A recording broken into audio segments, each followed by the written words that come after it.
Hello, everyone. I'm Chris Goodwin with the Mississippi Department of Archives and History. Welcome to this week's History is Lunch program, which is sponsored by the John and Lucy Shackelford Charitable Fund of the Community Foundation for Mississippi. We're in our home, the Craig H. Nielsen Auditorium in the Museum of Mississippi History and Mississippi Civil Rights Museum, and we're streaming live on both Facebook and YouTube, where those videos are available for you to watch anytime afterwards. And if you've not already done so, please silence your cell phone. This is home. Medgar Evers, Mississippi and the Movement is open upstairs. The exhibit runs through the end of the month and marks the 60th anniversary of the assassination of Medgar Evers and covers his early life and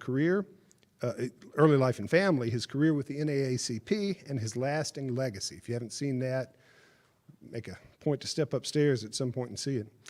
And remember that admission to these museums is free on Sundays, and this Sunday, June 25th at 2 p.m., Ann's Rigby will perform as part of our free summer music series. Those have been a lot of fun. And then I hope you'll join us next week for History's Lunch when Trent Brown will be back with us to discuss his book, Roadhouse Justice, Hattie Lee Barnes, and the Killing of a White Man in 1950s Mississippi. Today, I'm delighted to welcome Vince Venturini to discuss the Civil War diary of Belle Daniel, a teenage girl who lived with her family on what is now West Capitol Street during the battle and then siege of Jackson.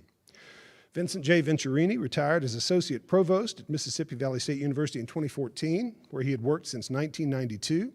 The Jackson native earned his BA in Sociology from Mississippi State University, MS in Social Work from the University of Southern Mississippi, and PhD in Social Work from the University of Alabama. He is the author of Once We Crowned Royalty, Tales of Downtown and West Jackson, and co-author with Doug Shanks of One Direction Home, A History of South Jackson. Help me welcome Vince Venturini.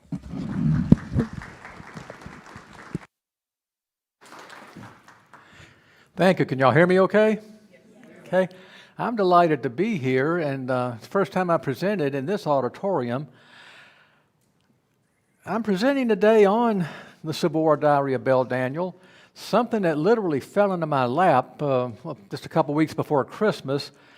I was at my breakfast club over in a restaurant in Flowood when Larry Nelson Allen, who was a great collector of Mississippi artifacts, was visiting with Doug Shanks, showing him something. And I noticed that he had some little manuscript, and I asked what it was. He said, it's a diary that some teenage girl kept during the Civil War in Jackson. I said, well, can I borrow it? I might get an article out of it. And well, anyway, here we are. But Larry's here today, and please give him a hand, because if not for Larry, we wouldn't be here today with this diary, and I wouldn't have 2 books out. Okay, so who is Belle Daniel, and where exactly did she live? Well, Susan Arabella Belle Daniel was born June 22nd, 1845. So tomorrow will be the 178th anniversary of her birth. She was the second of 10 children born to Robert Henry Charles Coleman Daniel and Mary Caroline Hart Daniel. H.C. Daniel, the name he went by, was a surveyor and the city engineer for the city of Jackson, and he prepared one of the earliest maps of the city of Jackson. So she came from a prominent family. And in the letter of transmittal on this diary, when her son, Edgar Lee Field, transcribed it in the late 1930s, he said that she lived in a house that was about 1 mile west, and I'm using the terminology of the time, 1 mile west of the old Institute for the Mississippi Deaf and Dumb, okay, which we would from here on out say the School for the Deaf, okay? But 1 mile west, well, that school in 1938 was on West Capitol Street, right where the Boys Club stands now, and also the Employment Security Commission. They're like 170 acres. So I measured it after Mass one Sunday, and I go to St. Peter's, and I ended up at the west end of the Cedar Lawn Cemetery. And that's going from the Boys Club. So I just tell people, basically, her home would have been close to the old lady's home, or where it was built later, and the zoo. Let's see. H.C., by the way, lived to 1885, and he died and was remembered as a great citizen of Jackson. But I want to talk about this diary and why it's so important. You know, we have wonderful books, not too many, but some wonderful books on the Battle of Jackson and the Siege of Jackson.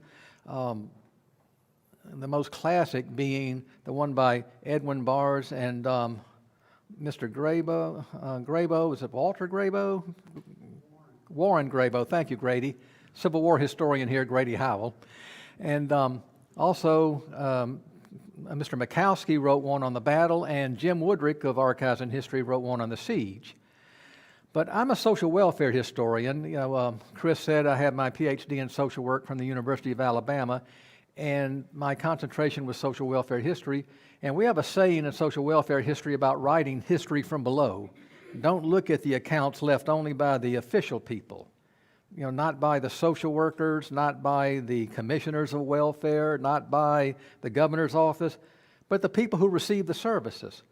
Well, in a way, we're getting a history from below with Belle Daniel's diary, because she tells us what it was like being a civilian, and particularly a teenage civilian who had to really take on a lot of responsibility for survival during the Battle of Jackson and the Siege of Jackson. And you see a lot of heartbreak, but also a lot of determination. Sometimes the language might become a bit more than we're used to in these days. And I'm trying to be very, very sensitive about everything, but I do want to go over in this account of this teenage girl. And she had a forceful narrative, very much a Southern patriot. But I'm going to, rather than do all the talking about what she said, I'm going to show you what she said. So, now first, her son transcribed her handwritten diary. Okay? And there's only one page that is from the handwritten diary that's included in this narrative.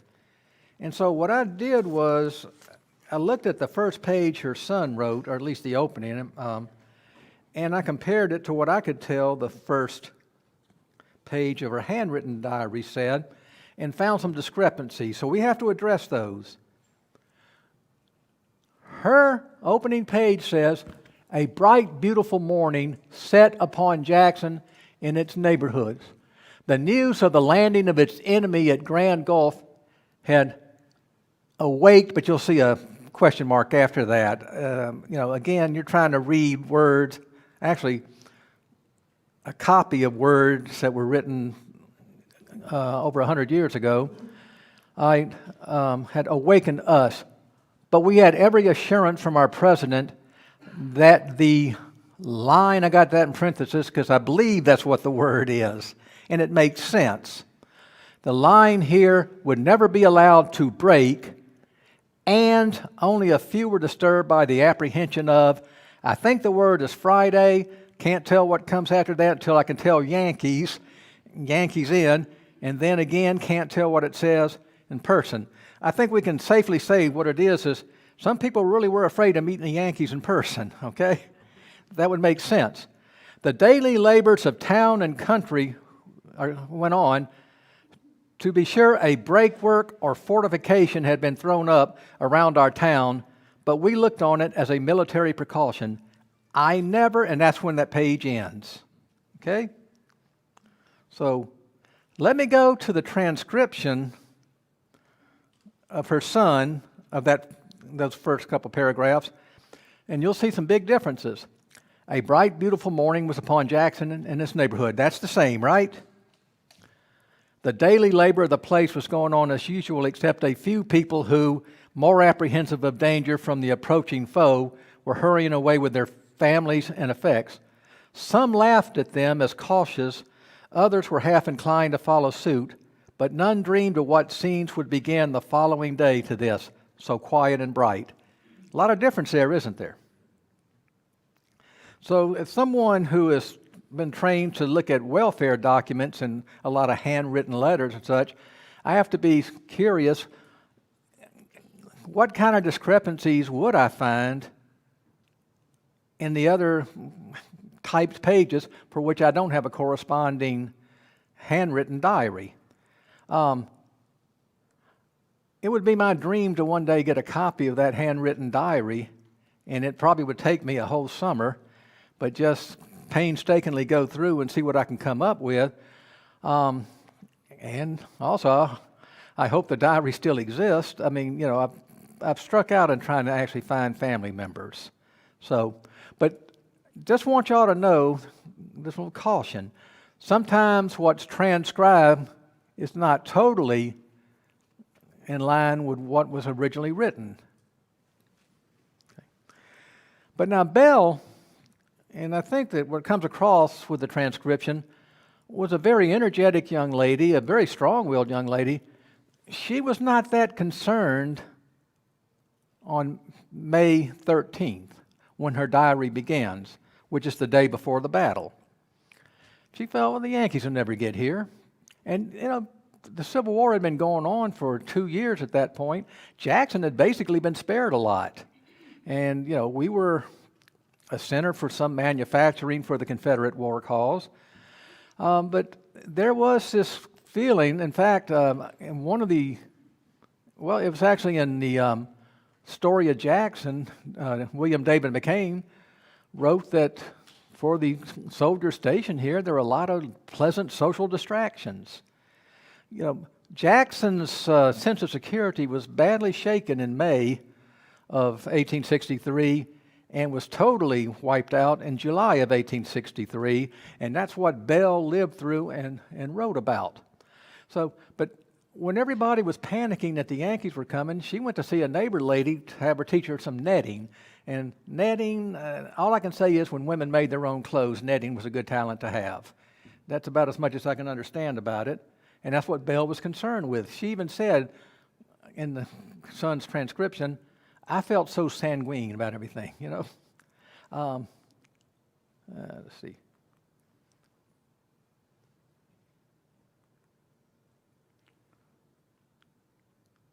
Okay, let me go. This battery, I think, is kind of weak.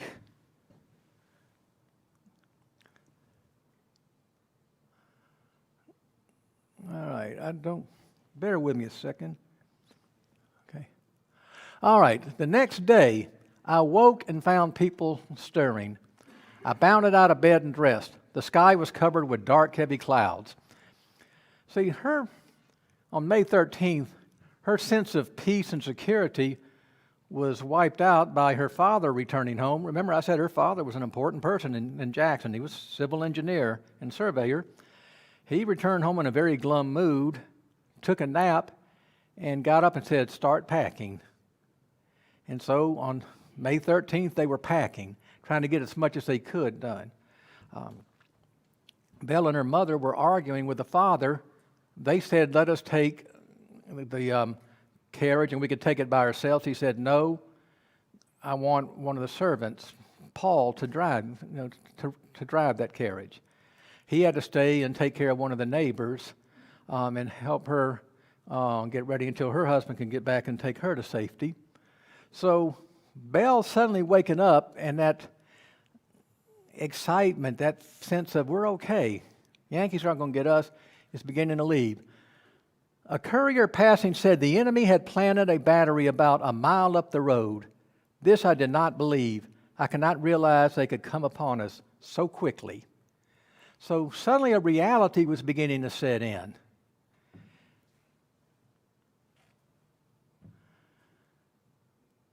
Now they finally left, and they come across Confederate soldiers who are coming down. Now remember, where Belle lived was called Clinton Road at the time. We call it West Capitol. So they were coming up the Clinton Road toward Jackson to really stay over about where the King Edward is now, where she had an aunt living. But they're going up the crowded road, crowded with our infantry pushing, or rather pulling down the road to the scene of action. The rain in the meantime pouring in torrents. It was such a perilous drive, too, because at one point, as they left home, the Yankee artillery was so close and so loud, Belle wondered, are we going to even make it out? So, it was, again, a scary situation. But I think, too, and these are Belle's words, or her son's transcription of them, tells us something that a lot of people do know about the preparations to defend Jackson, that we were in bad shape. In fact, I talked to Timothy Smith after his presentation last week, and we agreed the Confederacy sort of stung itself to death. And Joe Johnston came long enough to say he didn't like the fortifications and basically left, and suddenly the defenses are gone. But these are the words of a young teenage girl. Our soldiers' faces looked cheerful, but oh, their forms were a cheerless sight. The mud was a foot deep and worked into a perfect mush by the hundreds of feet that had passed through. Some were hatless, many barefooted, and numbers without coats.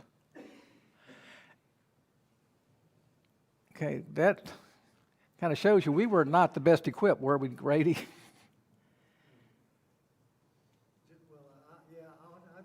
Okay, we'll get you afterward.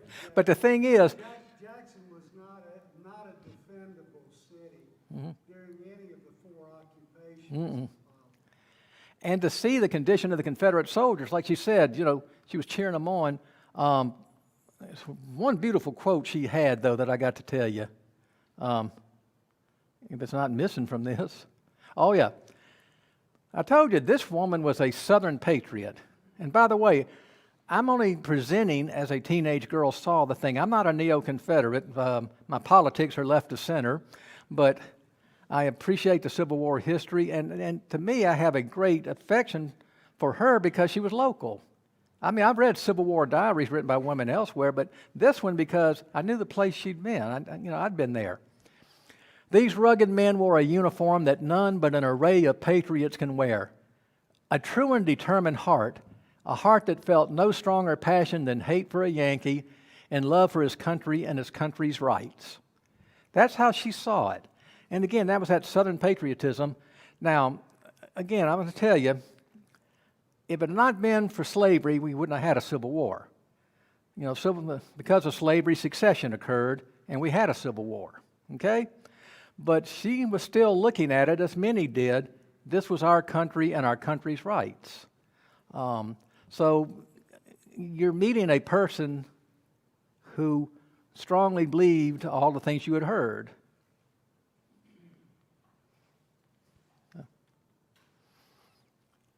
Okay, we passed the fortification soon after, and a few moments safely landed at Aunt Julius in West Jackson. That's based on 1863 boundaries. Where they landed was, again, right around about the King Edward, which in those days would have been where the Confederate House Hotel was. Jenny sat on the front gallery. We all rushed in, dripping with rain and looking all together like a crowd of wandering Jews. Okay? I told you, there's some language that doesn't sit well today. I need to explain the wandering Jews comment because I wasn't going to let that get by without looking into it. The tale of the wandering Jew is from medieval folklore. It is about an alleged incident in which, as Jesus was carrying his cross to Calvary, a Jew ridiculed him, and Jesus turned and said, "I will walk this cross today, but until I return for good, you will walk the earth." And I checked in the newspapers, and in the Vicksburg newspapers, early in the 1860s, they had the tale of the wandering Jew, which is undoubtedly where she got that. But now, what would she mean, wandering Jew? Well, think of it. They had to leave home. They don't know the home will even be there when this thing is over. They're wandering, looking for some refuge, right? So she used a metaphor that was common at that time of the wandering Jew, having to wander basically until the end. So again, and it's not that I approve of terms, it's just I report them as part of the story. Also, Jenny, and I'm not sure who she is, was she a cousin or whom, but she does appear prominently at the end of the diary. Okay? Now, before I get to Belle's interaction with Confederate soldiers, in fact, I'm going to go back to that in a second. They settled down in the house, but the Union artillery was coming on so fast that they were shooting into West Jackson, and a soldier, by that time Belle's father arrived, and the soldier came and said, y'all need to lay down on the floor, it's dangerous. And most of them did except Belle, who said, and she had a bit of fatalism, she said, I'm one of those that believe that your fate is written out when you're born. If I'm going to die today, I can die standing up just as well as lying down. So she was looking out. They did have to leave the house. Actually, her aunt and uncle got out earlier, and Belle did not think very well of them for that. So Belle and Jenny set about making biscuits, figuring, well, we'll have to feed everybody. But then the artillery became fierce. They left and they wandered around for a while and visited some people in safer areas. And when they returned that evening is when Belle had her first interaction with Union soldiers. Then we saw for the first time the way Yankees treated ladies in a surrendered city, the loathsome creatures. What brutes they are. What a name will be theirs when the war is ended. Who will envy it? When we went home in the evening, we were insulted by nearly everyone we passed. Some would scream, here come the ladies. Others, won't you have a drink? Others would brush by us singing, I wish I wasn't Dixie, etc., and then burst into a rude laugh.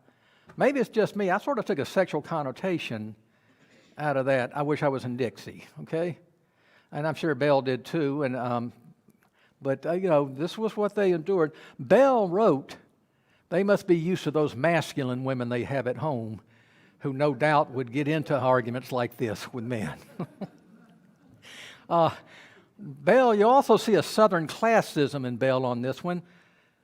Our brave boys would never do that. Well, maybe the lower class would, but our officers would not allow them. So in a way, Belle was equating Yankees with lower class Southerners, but saw the other Southerners as superior. Okay, they wandered around again. They finally, the next day, as the Union troops were beginning to get ready to retreat, to move on out, they had another encounter with them. At this point, Belle's, one of her sisters, they just simply called her Sis, was so overwrought with anxiety, she fainted on the porch. This scene occurred on the front gallery, and the troops were drawn up in front of our gate. Upon seeing our distress, they cheered and laughed. The wretches enjoy striking dismay into the hearts of women and children. Again, a very harsh judgment of Yankees, but again, based on at least some justification. And if you read William David McCain's story of Jackson, which is published in 1953, they talk about clothes being stolen basically while the woman was wearing them, and such, and the pilfering of Jackson by Union soldiers.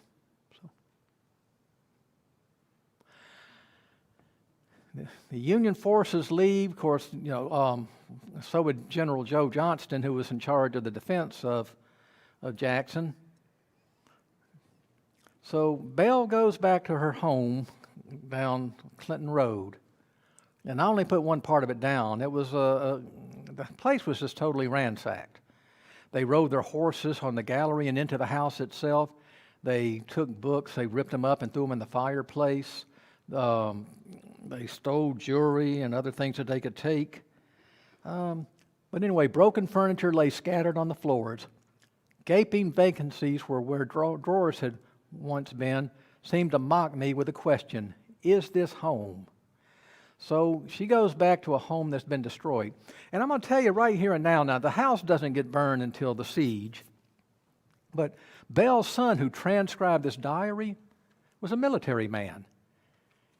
And it turned out he was one of the regimental commanders for the very brigade that 75 years earlier had destroyed his mother's home and said insulting things to his mother. And he's writing about this.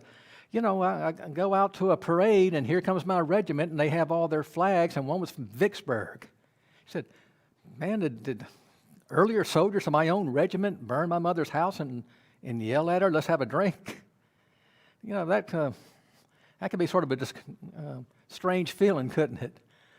But Belle saw it all. This was a prelude of things to come. Yeah. Okay. I'm going backwards.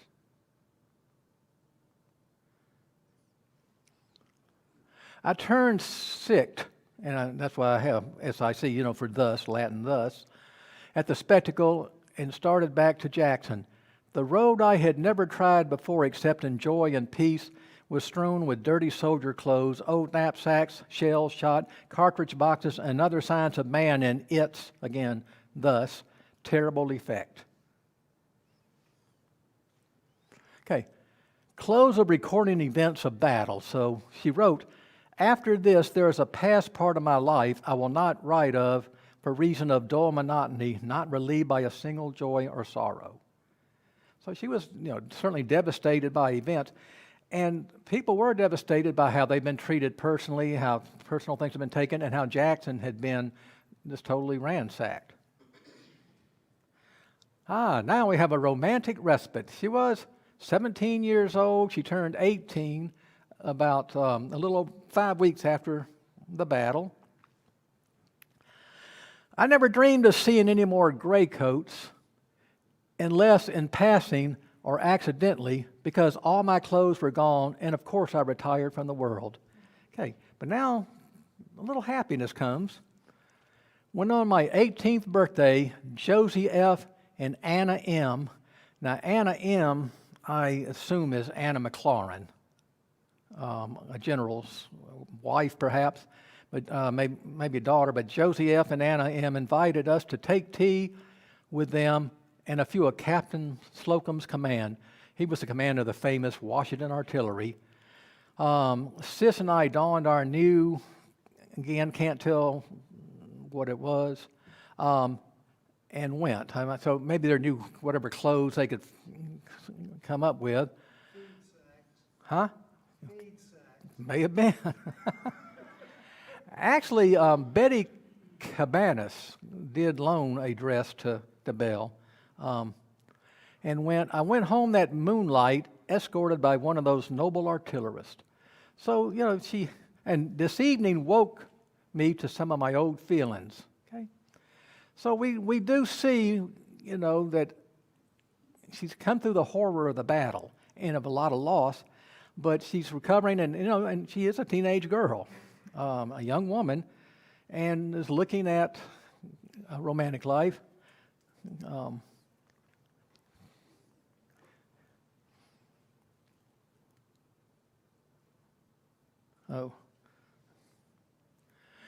The last dance before Vicksburg. That day, June 30th, I can never forget. I had two great treats on that day. The novel ride with General McLaurin into Mrs. Cabanis's, and that's Cabanis is misspelled there, that's why I have thus, and the soiree. Oh, how vividly it flashes before us, the glancing features of graceful girls and the stately forms of gallant soldiers whirling in the dances, some in shadows, some in light. Now, this is really interesting here. The cannon, you know, 'cause the next day she's describing, they're leaving for Vicksburg.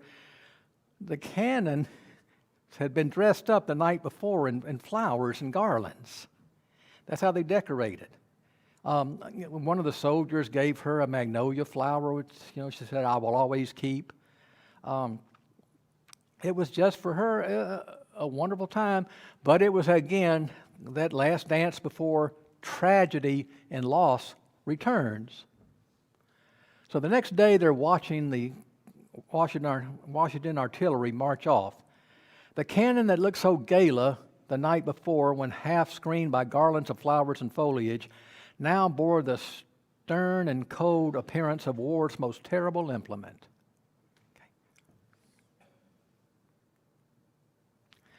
Okay. One day, she's at home. There's a knock at the door, and it turns out to be a man whose name is Will Woodson, he's somebody that was a soldier, and she evidently kind of fancied him a bit. But she said, I dare not go out to meet him because I was suffering with a boil. So she stays in the room, but she hears him saying something in a rather somber voice to her mother, and her mother just kind of gives out a little shriek. And she said, she knew then what had happened. As soon as she heard that, the low voices and her mother's gasp, she knew Vicksburg had fallen. I felt then that we had been cornered, and a desperate and stubborn fight might extricate us, but more probably we would be overcome and murdered as a nation. Okay? And you got to figure, Belle, 18-year-old Belle, her thinking on this represented the thinking pretty much of the population of Jackson. That, we're done for. Also, she mentioned African-American slaves kind of stampeding as soon as the news was out. Some soldiers coming back the next day and talking about between the stampedings, African-Americans and the soldiers, it looked like Bedlam had turned out on holiday. But they also knew, well, let's say they kind of learned a lesson from the first time.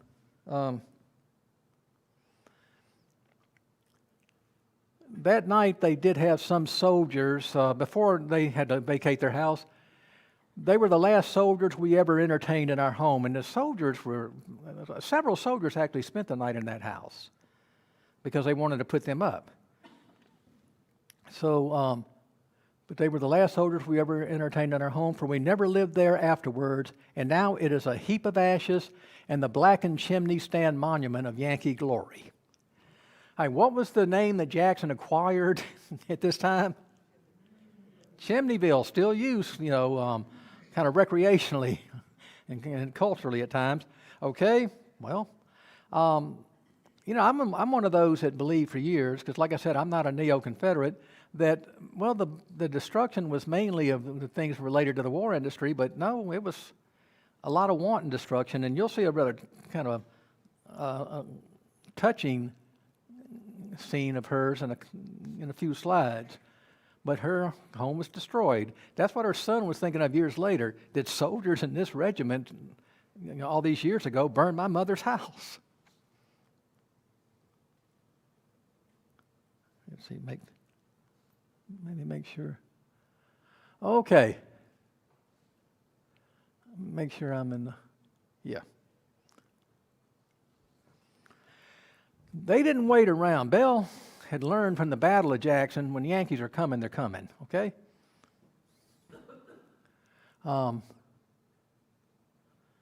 And one thing, some of the stragglers along the road said, oh, they're keeping the Yankees out, but they didn't wait this time. They moved. So Belle said, and Belle became the boss here because her mother and a sister and someone else stayed to cook what food was left, so they would have plenty of provisions for their coming exile. We all tramped along in Indian file, again, another ethnic term there. Sis, Martha, Alex, Hun, me, okay, you're talking about her sister and brother, Hun was a little one, and Mike, Jim, John, and Eliza. All right, Mike, Jim, John, and Eliza were African-American children. Okay, now, nowhere in this diary did Belle use the most offensive of racial terms, okay? Now, whether that would hold true if I ever saw the handwritten, but I doubt in 1938 her son would have felt compelled to edit a term that was still very much used. But she referred to African American children in another term. And so you also see she's got her siblings in front of her and the African American children behind her. So it's kind of like they need to follow us, but I need to keep an eye on mine. Okay? Now, I could be wrong on that. That's just one way of looking at it. Again, we see a term, some language here. We look like a company of immigrants just landed, each one sitting on a carpet sack of some sort, which we had, together with a little mutton under our special charge. All right, again, so let's go back to the wandering Jew. What does the immigrant term conjure up? People seeking a new life, seeking refuge of some sort, right? And having very little. So you see she's kind of likening herself and her family to people who are sort of displaced or at least trying to get away from something bad to find something better.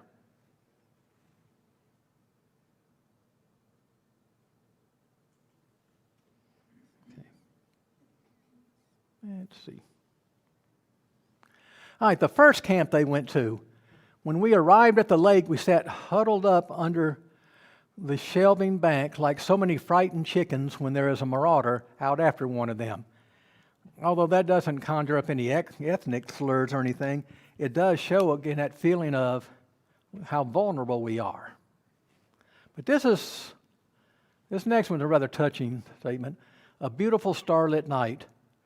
The horizon was red in some places with burning houses, and we sat out in the open fields and wondered, whose houses were they?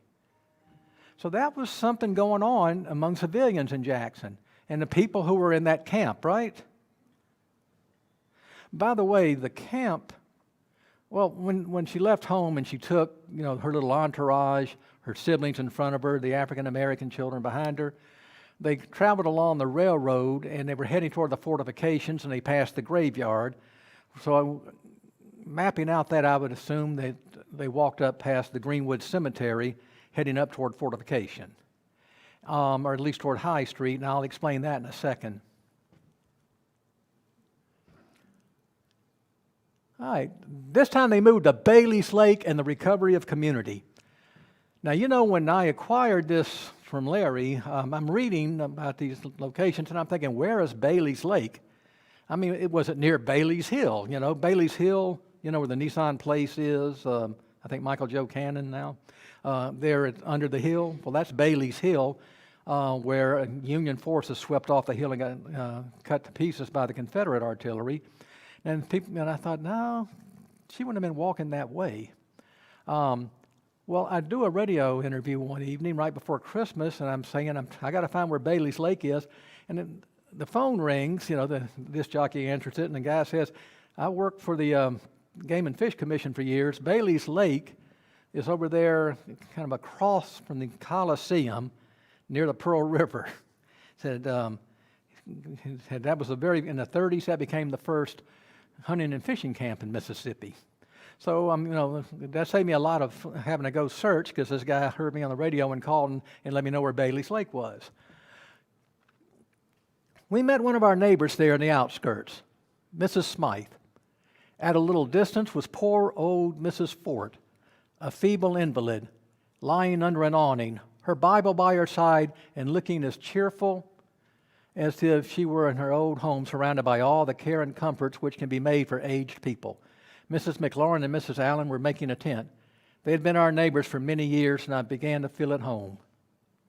I'll move on because in a few minutes we'll be doing questions. All right. Well, so much of Jackson was basically recreated at that lake.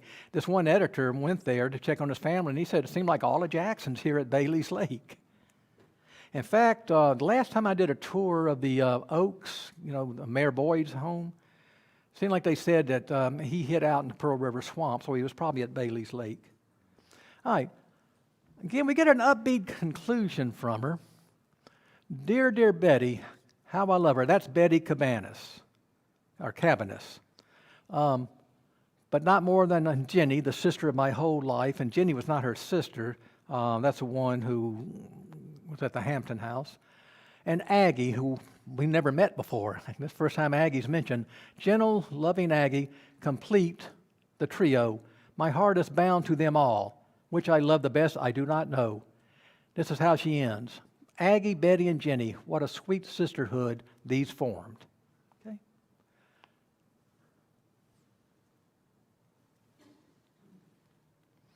So, what conclusions can we draw?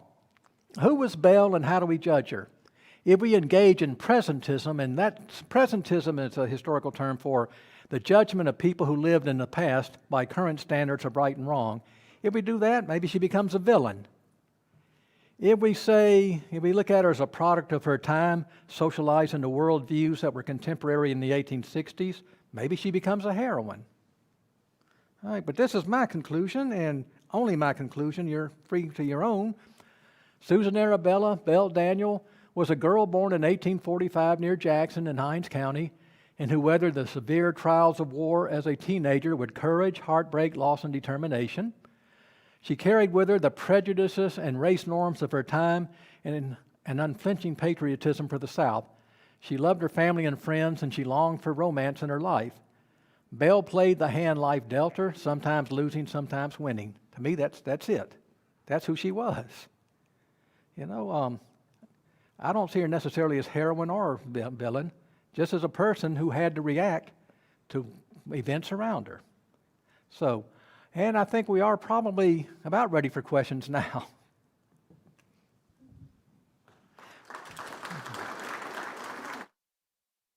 Okay.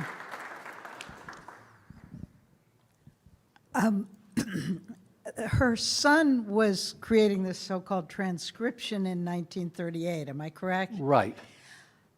How much do you think that the narrative of heroism of the Confederate soldiers and her patriotism and the vilification, I mean, war is horrible and all that, is not so much the product of what she was writing down, but what her son in 1938, at really sort of the popular apotheosis of the last clause, am I correct, Gone with the Wind had been published a year or two before that?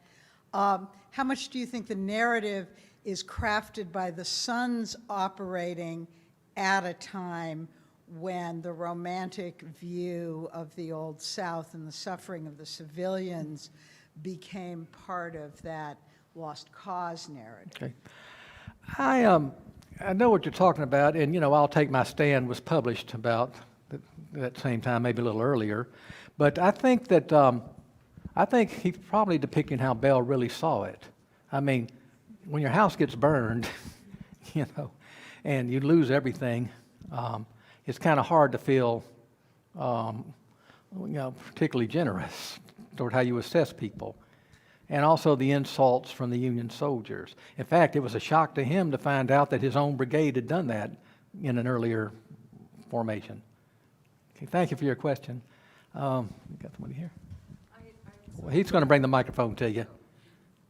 Thank you so much for this presentation.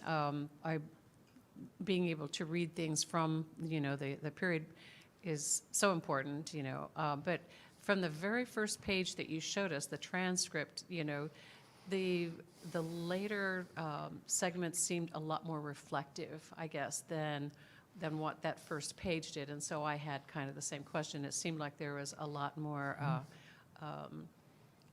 just a lot more reflective prose in the way things were delivered later on, and it would be a great thing to be able to see what she did actually say. I would love to see the actual diary.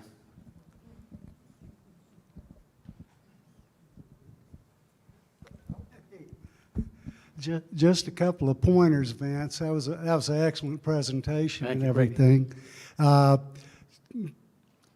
The Deaf and Dumb Asylum, as it was referred to, was originally located at the time you were speaking, roughly where the Magnolia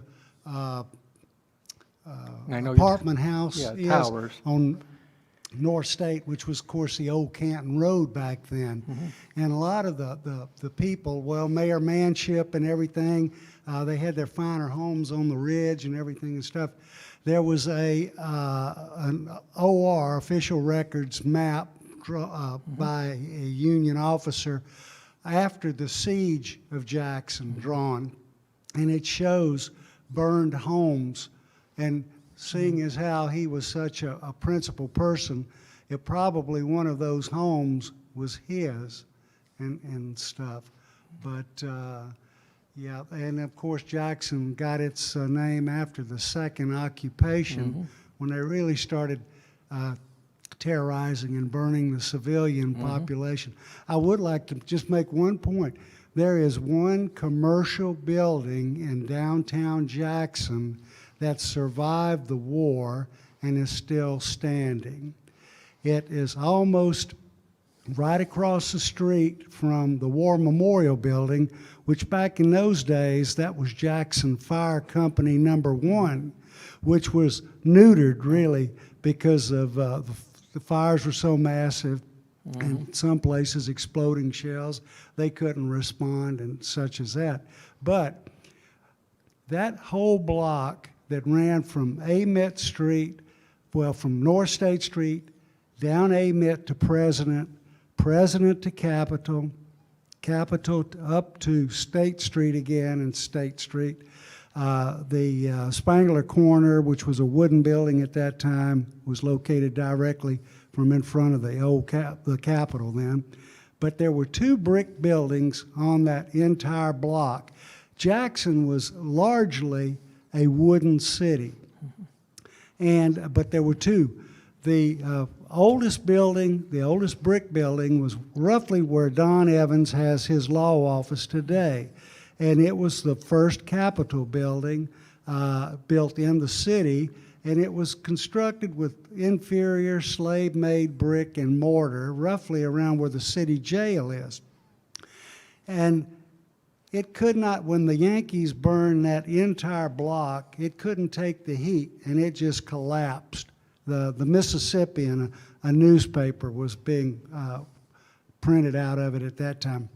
The surviving building, however, was built about 1853-54 of a more superior brick and mortar.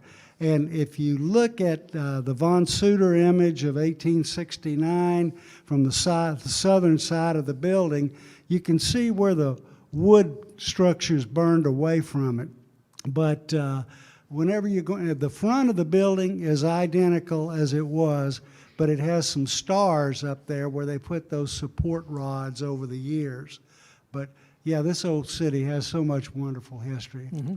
Well, you know, some people say they doubt whether Jackson was burned to the extent that we claim, because they said the von Suter picture shows the city really growing and thriving. But I think it was easier to clear away old wooden burned buildings than brick ones. And I think there was an immediate rebuilding, but the Bowman ruins stayed up for a long time. I think we got a question. Just make one more Yeah. on that, and then I'll shut up. Okay.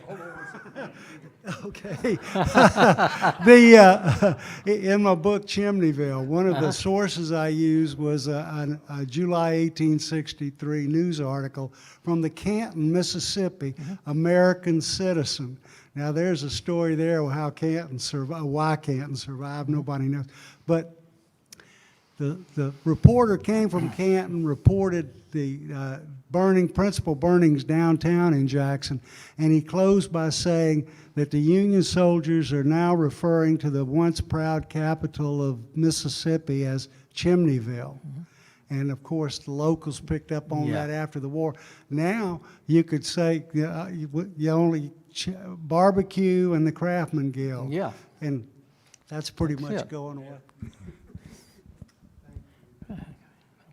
How did Larry come into possession of this manuscript? He went to an estate sale. See, and I'm glad you asked that question, because I'm going to explain. That's one of the problems I've had with this is, I've tried my best to find descendants of Belle. And I do an occasional column for the Greenwood Commonwealth, so I wrote Tim Kalich, and I said, look, can you put a letter from me in the paper? I'm trying to find descendants of the woman who wrote this memoir. I do know that one of her descendants was married to an Episcopal priest, and they were stationed for years in Greenwood. And I got responses immediately from people saying, oh, you can contact so-and-so, they're a descendant, contact this person, they're a descendant. So I heard from people who knew the descendants, but I never heard from the descendants. Oh, and what happens is, 1938 is when the son discovers this, or at least he transcribes the handwritten diary, and he sends it out to family members with a transmittal letter. And then in 1986, his daughter followed suit and sent it out to family members. So it's like a generation really gets into this, and the next generation doesn't even think about it. I mean, people throw away things all the time that would be very valuable. And I think probably I hit a generation of descendants that, oh, well, I've heard about it before. A perfect example, her name was Arabella, okay? It was Arabella, and I have a Ancestry.com thing, Susan Arabella Daniel. And she married a guy named Robert Field, and I'll tell you how she finishes in a minute. But I was trying to find some more information, and I couldn't find a grave. I couldn't find a grave for an Arabella Field. You know, she married Dr. Robert Field. Finally, I came ahead upon something. She was called Belle, and you go to her grave in Hattiesburg, it says Belle Daniel. Doesn't have the other names. One of her descendants, well, her name was, they called her Belle, but it was something that ended in Belle or Bella. They assumed it was Isabella. So she's actually in find a grave under Isabella Daniel, or Daniel Field, not Arabella. I mean, and Arabella's not a name that any of us grew up really knowing people named Arabella, did we? Though we did know some Isabels. So you get these people making these assumptions, and things are lost, even the family. Now, one of her descendants, and this is one I really tried to get a hold of and never did, years ago was the editor of Southern Living. So, I want to say one thing. Do we have any more questions? Okay. Thank you. To what extent was the governor's mansion burned? No, they had parties in the governor's mansion. They didn't burn it. They had a dinner there. I think Sherman or Grant had a dinner in the governor's mansion. So it had no fire damage? Mm-hmm. So Yeah. it had no fire damage whatsoever? Not that I'm aware of. Grady would know more than me. Okay. But It's my question! well, here. Look, I'm going to tell you, and this is true, and I'm glad he brought up hospital. You know, one of the most frequent questions I've been asked, you know, from the South Jackson history, where was the Confederate hospital? Because there was a legend of a Confederate hospital, and I tell them there never was a Confederate hospital. Homes were taken and put into service as hospitals. That's why the Carmelite monastery survived. It was used as a hospital. So Grady's right. A governor's mansion would have been good for a hospital, but also for headquarters, too. You had to have some place to have headquarters. And I have another question. Who published the diary? Well, that's just it. They had it printed. At least I don't see anything of a copyright or anything. It was self-printed? Yes, So, believe me, I've checked to see if there's any official thing. I'm not even sure family members today even know anything. I mean, except maybe the oldest ones. What are the dates that it runs between? The dates are strictly the battle and the siege. That's it. So at the end of as the siege is taking place, she gets an affirmation of her friendship with Betty, Jenny, and Aggie. I do want to say about Betty. Her family, her sister started a floral shop in Jackson. It became known as Capital Florist. So that was a well-known florist. But Betty was for decades the matron of the Mississippi School for the Deaf. So that's what became of the Cabanis family. And don't know anything about any of the others. Belle, I do know from her granddaughter's letter, the transmittal letter for the 1986 send out to family members, that Belle, that Edgar told his daughter what a wonderful mother she was, and that she not only wrote, but she painted. Belle and her husband had 10 children. 3 of them died in infancy and 1 while still a youth. Belle and her husband moved to Hattiesburg some years later. He died several years before Belle. Belle died in 1922 on October 30th. She was 77 years old. And like I said, tomorrow would be the 178th anniversary of her birth.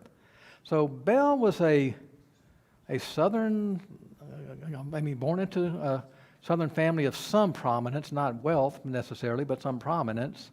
And she was a member of the Episcopal Church, St. Andrews. She attended Trinity Episcopal down in Hattiesburg when she moved there, and that's where the funeral was. And she and her husband are both buried in the Hattiesburg City Cemetery. But that is pretty much Belle's life and death as we know it. If anybody else knows anything, they're not talking. Vince, do you have any sense that she kept a diary before and after that, and that this was just the part that was selected for this? Or That's an interesting question, and again, it'd be nice to find family members, at least somebody who might know something. It's just it's kind of like one of our presidents used to say about the Russians. Her life seems to be an enigma wrapped in a riddle, and we take only what we can find. So, we had a question from the live stream. okay. Asking, you may have already sort of answered this, but what sort of authentication did you do when presented with this diary? Basically, again, trying to contact family members. I mean, the fact that there is a bona fide handwritten page, copied, leads me to believe, yeah, it was for real. But at the same time, you saw how off the translation was. And one thing that her son said in his letter, I did not do any editing. Well, okay. I will say this, some things that, the Pear River. Okay, her son talked about the Pear River, and then I looked, in what he wrote in the diary. He talked about the Pear River in the letter and the Pear River in the diary. That's not happenstance. That's not he just happened to make the mistake twice on a typewriter, because he grew up in Texas, or lived in Texas. He may not have known what the Pearl River was. It's like, in archives and history, I found a history of welfare in Mississippi going back to the colonial days, and a woman who wrote this put the 4 counties' names down and said Wilkerson rather than Wilkinson. That was my tip-off. She was not from Mississippi, and it turned out she was from North Carolina. So I do look for these kind of things. Also, the fact that her son said nothing about Grand Gulf. See, I can tell it was Grand Gulf. He may not have known what Grand Gulf was or the prominence that Grand Gulf had in the Vicksburg campaign. So he's off on something else. Does somebody else have? Back to her son finding the diary in an estate sale. I mean, he just picked it. No. My friend Larry found a copy of the diary in an estate sale. He's a collector. The son probably was going through some old family things and said, oh, my mother wrote a diary or something, or maybe they knew about it all along and he decided, let's transcribe it. Now, he had a painstaking task, and also was at the mercy of those typewriters that existed then, and sometimes it's hard to read what he wrote. So, okay. That's one of the greatest myths for historians is, oh, everybody wrote such beautiful handwriting. Yeah. Well, plus it had faded over time. And one thing, they call it a diary. I need to say, it really is not a diary, it's a memoir. A diary is generally disconnected, it's like a day by day, oh, this is what happened today, dear diary. A memoir carries over, and particularly you see clues like, when Betty Cabanas gave her a dress to wear after she lost all hers, she said, oh, dear sweet Betty gave me this, and it was a long time before I would see her again.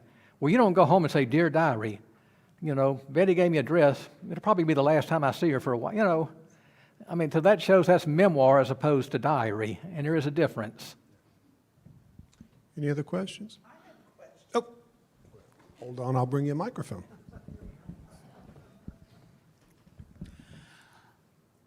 Southern patriots were Confederates. And Well, given this period of time, she may not be a villain, but she was not a heroine. She was a product of her time, and her time was to buy into the lost cause myth. Are you familiar with Ethel Knight's book, The Hand of the Rose, The Black Hand of the Rose, whatever it is? She is the one who pressed forward this myth. And someone asked about the authentication of that page 1 that was discovered. Was it authenticated as being original from the period? Because it sounds like she created a tale to make herself feel better, and her son transcribed what he thought would read better. I question the veracity of the document. Well, and those are things historians deal with. Actually, her handwritten diary does show, I mean, you know, while events were happening, I mean, she still hoped that the South could win, so it wasn't a lost cause yet. So in what she wrote, she's not reflecting on a lost cause, it's a cause still ongoing. Was the piece of paper authenticated as to it was actually? Well, I don't think the piece of paper is separate from, I think it was an image of the That's right, handwritten. image of the, yeah. So all of this is kind of iffy. Well, you know, a lot of things, documents we get and such, you have to wonder who wrote them, what was their motivation. That's just part of it. And it's up to us to try to sift through them, and we have to make some decisions or at least make some suggestions. But, you know, there's nothing really perfect about it. It's also very difficult. And that's why I would love to see the original handwritten document and to actually talk to some family members. But, you know, these things have kind of come up short. So, but it is what it is. And, you know, like I said, to me, she was a person who lived through her time. She weathered storms, and to me, that's it. I don't see her either as villain or heroine, just as a person, an everyday person. And my affiliation for her goes from that, as opposed to other memoirs I've read, this woman's walked the streets I walked, only she walked them a century earlier. You know, it's like a local, kind of like the hometown kid. So that was what was fascinating to me about it. We have eased past the top of another hour. However, we do have, Vince has copies of his books for sale over here, and if anybody has any questions, I'm certain he'll be glad to answer them for you over there. Thank you all for being here. Come back next Wednesday for History is Lunch, when we'll have Trent Brown talking about his new book. Don't forget our music this weekend. For now, help me thank Vince Venturini for this presentation today.